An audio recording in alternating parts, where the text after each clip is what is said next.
કુકિંગ્સમાં હું તમારું સ્વાગત કરું છું। ગરમીના સિઝનમાં આપણે એક જ રબડીમાંથી 3 વસ્તુ બનાવીશું। તો ચાલો તેના માટે જોઈએ। 1 લીટર દૂધ લીધું છે, તેની અંદર બરાબર ઉકળવા દેવાનું છે 1 તિહાઈ જેટલું, એટલે કે ત્રીજા ભાગનું દૂધ થઈ જવું જોઈએ। તેની અંદર કેસર, ખાંડ અને ફ્રેશ મલાઈ અને 1 ચમચી આપણે ડ્રાયફ્રૂટ પાવડર નાખ્યો છે। બરાબર તેને મિક્સ કરી લેવું।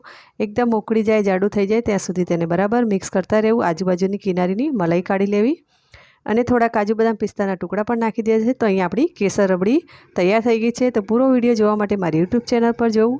તો આપણે કેસર રબડી પર બદામ પિસ્તા નાખી દેવા, તેને ગાર્નિશ કરી લેવા। તો અહીંયા એક મેંગો લીધો છે, તેની આજુબાજુથી ચપ્પુ નાખીને આપણે ગોટલી કાઢી લેવાની છે। પછી જે બચેલી રબડી છે તેની અંદર થોડું કન્ડેન્સ મિલ્ક નાખીશું 2 થી 3 ચમચી। પછી આપણે જે મેંગો હતો તેની અંદર આપણે રબડી ભરી દેવી અને તેને ફ્રીઝરમાં ઓવરનાઇટ માટે મૂકી દેવી। અને અહીંયા થોડો મેંગોનો પલ્પ રબડીમાં નાખીને આપણે મેંગો રબડી પણ તૈયાર થઈ ગઈ છે। તો અહીંયા આપણે ઓવરનાઇટ થઈ ગઈ છે, તો આપણી